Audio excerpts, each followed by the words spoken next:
दिल से धन्यवाद करती हूँ। और हमारे ग्रेट अपलाइन जिनकी वजह से आज हम आईएमसी में हैं और आईएमसी को सीख करके आज यहाँ तक पहुंचे हैं, एक बार दिल से धन्यवाद करती हूँ हमारे ग्रेट अपलाइन अजय मान सर जी का, मिस्टर विकास अग्रवाल सर जी का और मिस्टर आलोक सिंह तोमर सर जी का। एक बार दिल से धन्यवाद आपकी जोरदार तालियों के साथ में। दोस्तों, आज से 4 साल पहले मैंने आईएमसी को किया, लेकिन उससे पहले की लाइफ बहुत अलग थी। शादी हुई 16 में, शादी के 10 साल तक केवल सपना पूरा करने की चाहत में निकल गया। पढ़ाई करते करते करते करते 10 साल गुजर गए, मुझे वो प्लेटफॉर्म नहीं मिल पा रहा था जो मेरे सपने को पूरा कर सकता था। मैंने एमबीए किया, एमबीए के बाद जॉब समझ में ही नहीं आई। कानपुर में एक बहुत बड़ा यूनिवर्सिटी है पीएसआईटी, जहाँ पर मैंने 2 दिन जॉब किया। 15,000 रुपए की सैलरी में मैंने रिजाइन कर दिया। मुझे लगा एमबीए मैंने किया, पैसा मैंने दिया, 15,000 में इन्होंने मेरा समय खरीद लिया। उसके बाद मैं गवर्नमेंट टीचर की तैयारी कर रही थी। सपना सेल्फ डिपेंड बनने का था। मुझे इतनी इनकम आया कि मुझे अपने घर वालों से पैसे न मांगने पड़े, मुझे अपने हस्बैंड के सामने, मुझे अब किसी के सामने हाथ न फैलाना पड़े। लेकिन शादी हुई थी एक गांव में, सिर्फ एक ही रास्ता था उस सपने को पूरा करने के लिए, सिर्फ डिपेंड बनना, दूसरा कोई चारा नहीं था। मैंने गवर्नमेंट जॉब की तैयारी करी, क्योंकि शादी के समय ये तय कर लिया गया था कि जितना मन करे लड़की को आपको पढ़ाना पड़ेगा। और मेरे ससुराल वाले वाकई बहुत अच्छे हैं। मेरे ससुर जी आज यहाँ मेरे साथ आए हुए हैं।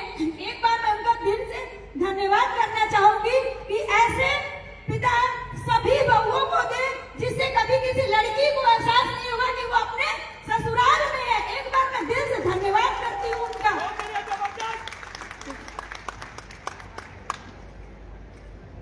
टाइम बताने पे सब डिस्टर्ब हो जाता है। बोलिए बोलिए बोलिए, कोई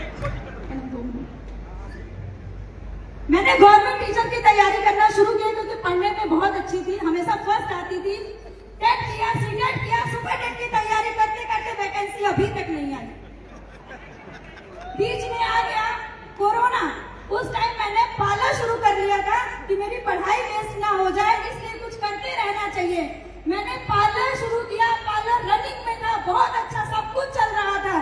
इन्होंने किसी के द्वारा आईएमसी ज्वाइन कर लिया।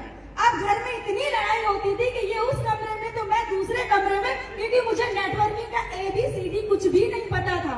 लेकिन 3 महीने होते होते जब मुझे समझ में आया, एक दिन मेरे घर में ही मीटिंग हुई, मैं पीछे बैठ गई। मैंने सोचा देखूं इस बिजनेस में होता क्या है, जिसके लिए ये आदमी इतना पगला गए हैं कि 80,000 रुपए की जॉब छोड़े बैठे हुए बस आईएमसी करते हैं। और दोस्तों, उस दिन मुझे पता चला कि अगर मैंने इस बिजनेस को दिल से करना शुरू किया तो इससे अच्छा बिजनेस कहीं और नहीं है। महिलाओं के लिए इससे अच्छी अपॉर्चुनिटी कहीं नहीं है, क्योंकि महिलाओं का ना तो खुद का घर होता है, ना खुद का नाम होता है। और मैंने आईएमसी को करना शुरू किया और आज ये टाइम है कि आज 4 साल के अंदर मेरा जो मन करता है वो चीजें मैं अपने पैसे से ले सकती हूँ। और आपके सामने क्राउन प्रेसिडेंट लेवल लेकर के मैं यहाँ पर हूँ। तो आईएमसी वो प्लेटफॉर्म है, जो आप चाहेंगे वो आपको मिलेगा। दोस्तों, यहाँ तक पहुँचने में बहुत सारी कठिनाई आई। कठिनाई क्या थी? एक लेडीज को घर से निकलना और जाना, वापस आना, घर वालों को दिक्कत नहीं है, दिक्कत किसको होती है? मोहल्ले वालों को। यही मेरे साथ हुआ। मैं घर से जब जाती थी तो जो बाहर लोग बैठे रहते थे वो घर वालों के ही कान भरते थे। तुम्हारी बहू अब गई, अभी तक इसको पढ़ाते रहे हो, अब इसको क्या सिखा दिया है कि सुबह स्कूटी लेके चली जाती, 2-2, 3-3 दिन घर से बाहर रहती है, आपने क्या ये सरकार करवा रहे हैं? सब लोग मेरे घर वालों के कान भरते रहते थे। लेकिन जब मैंने 2 साल बाद अम्बेसडर लेवल अचीव करने के बाद बाहर 14 लाख की कार लेके खड़ी की, तो मेरे पिताजी ने बोला ये वही बहू है जो स्कूटी लेकर के जाती थी और 3-3 दिन बाहर रहती थी, ये काम तो कर रही है और इसके पावर से आज उसके सारे सपने पूरे हो रहे हैं। Thank you. Good IMC.